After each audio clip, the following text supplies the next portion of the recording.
Do you ever struggle taking photographs in dark situations? Well, there's a reason for that. It's because it really is the most difficult type of photography. And we photographers, we call this low light photography. Low light photography is a lot of fun, but it does take a little bit of time and experience to become really good at it. You're also going to need a little bit better equipment, or you're going to need to find ways to adjust to the equipment that you have at your disposal. So in this lesson, we're going to talk a little bit about some of those different things. We're going to talk about the equipment you need. We're going to talk about some of the techniques you're going to use for holding your camera that are going to be important. I'm going to give you a few tips for it, and I'm also going to give you a few examples of what low light photography is capable of. So how about we talk about that? How about we talk about what you need to know to be a good low light photographer? First of all, low light photography is going to be encountered in lots of places, and mostly it's just going to be a question of darkness. And so you're going to, after sunset, it's going to be dark, or even at sunset, you're going to have, like, after the golden hour, you're going to have a lot of dark. You're going to have concerts and things like that. So I'm trying to spell it in German. I'm so sorry. Concerts. And you're going to have dark rooms or dark houses. So a lot of dark places, even like in the woods or something like that, and just dark landscapes. Also, you're going to have lots of when you're outside doing maybe big trips in the woods or things like that, or if you're out in the city at night, you're going to find lots of dark places, and that's all of that. Basically, would involve, if you want to take a photograph of it, being a little bit capable at low light photography. All right, so what are some of the challenges then? What does all of this mean in terms of what's settings and things like that that you need to think about for your computer or for your camera? Well, you're first of all going to have a lot of trouble freezing motion is going to be a problem. And freezing motion just means having a high enough shutter speed to freeze any action that happens in the photograph. And that is just really hard when you don't have a whole lot of light available. You're going to have color problems. Color is really hard to capture for certain cameras in low lighting situations. Metering is going to be hard, so you're going to have a little bit of difficulty figuring out what is 18% gray, like in our metering lesson. And camera shake is going to be a huge problem. So camera shake, because your shutter speeds are going to be low. And what does that mean? What does a low shutter speed mean? Well, if you're out there shooting, let's do a little bit of math. We'll determine sort of what a low shutter speed means. When you've set up your camera and you've got your ISO and your aperture set, so say we're at ISO 400, or actually erase that, let's do 800. So it's kind of a darker evening, it's 800 ISO. You've opened up your lens as open as it will get, so maybe we have a 3.5 f-stopped lens. Well, then you have to take a look at this moment at your lens and see what zoom factor you're at. So say you've got a 35 millimeter lens on your camera. Now that is the equivalent if you're on a digital camera. It's not equivalent. Say it is a digital camera with a 1.5 crop factor. So it's equivalent to a 50 millimeter lens. So if you don't know what I mean by that, it's basically that if you've got a digital camera with a DX sensor, it crops the photo. So and a 35 millimeter lens actually creates an image that is a 50 millimeter image essentially. So like it would be a 50 millimeter image on a film camera, but not on the digital camera that you have. Well, basically what you do with this number then, you've got this 50 millimeters. And now you just have to do a little bit of math. All you have to do is put 1 0 over top of that 50. And this right here, the result, is your slowest shutter speed that you should be using for handheld.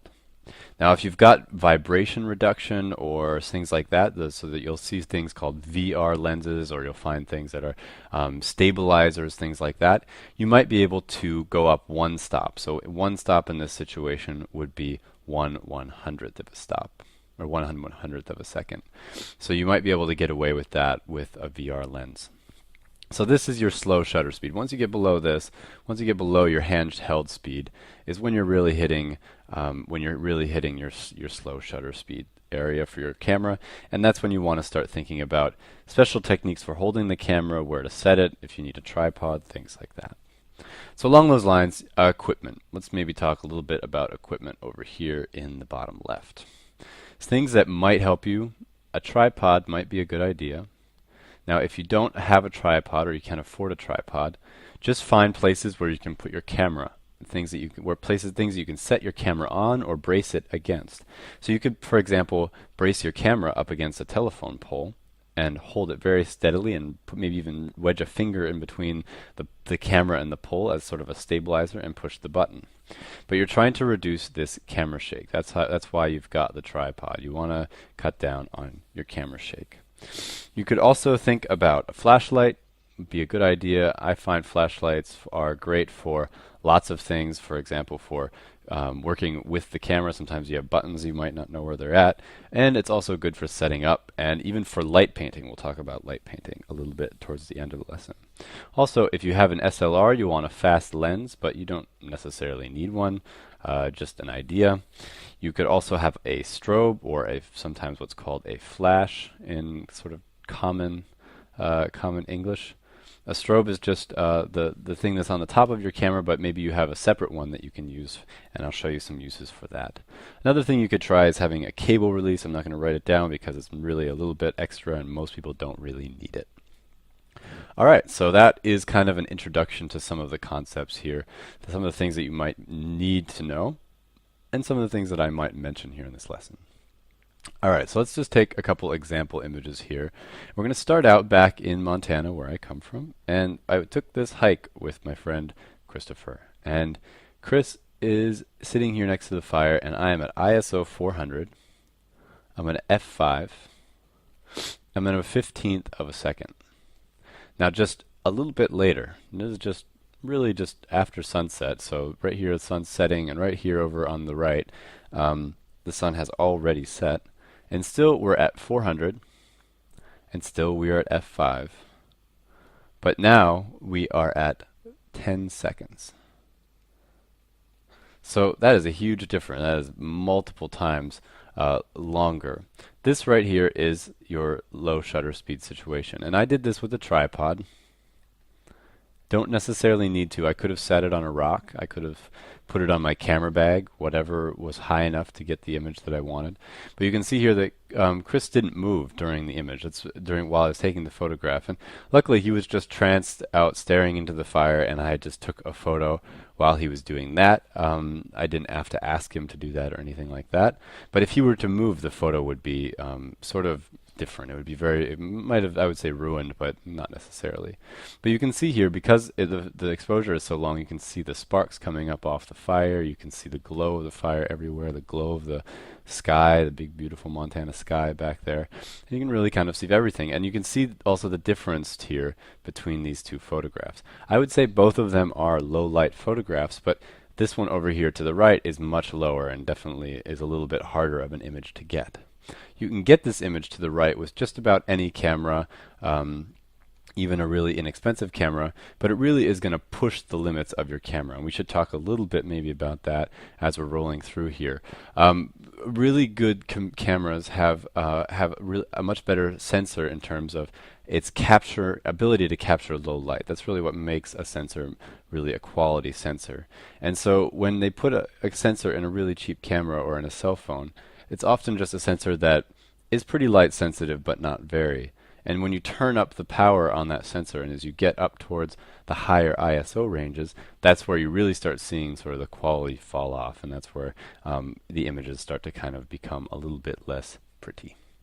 Now, let's move on here and start talking about these images that I've pulled up. They're both not necessarily really low light photography, but they're pretty much right on the edge. This is kind of the boundary of low light photography. And right here, I think I was shooting at about a 500th ISO, or 500 ISO, which is a step between traditional ISOs that you'll find on some professional cameras. I was shooting at f1.8, and I think my shutter speed was around, I think it was around a 50th or so.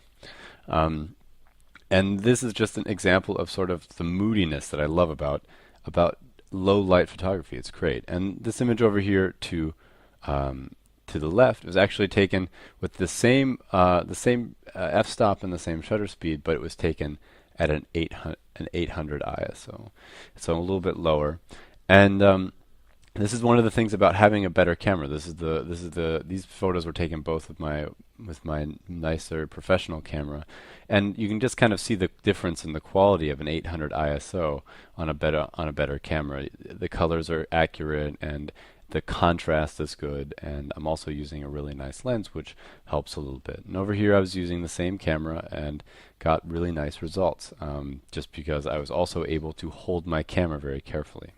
Now that's another point. If you really want to get good photographs here, you're going to really want to make sure that you're holding your camera right. So you're going to want to go back and take a look at our lesson about how to hold your camera. That will really give you some good tips. One of the things about low light photography is that you get a lot of this kind of stuff right here. This is the trouble capturing motion that I was talking about right here.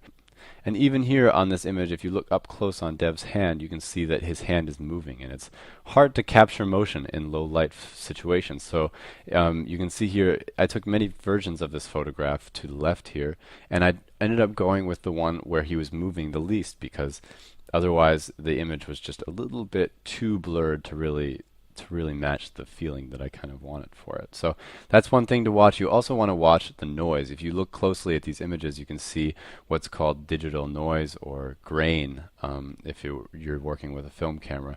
And it's not very extreme on these examples because the light is still there, but you're going to notice a definite drop in quality as your ISO goes up. You can learn more about that in our ISO lesson. So let's move on here a little bit. Again, I was talking about getting close to light sources. That is always a good thing to do. Try to find a nice angle to your light source and just stay close to it.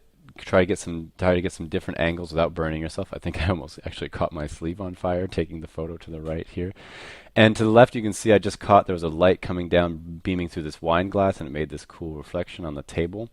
Kind of I don't know if you'd call it a reflection, but whatever, sort of went through and made this pattern on the table.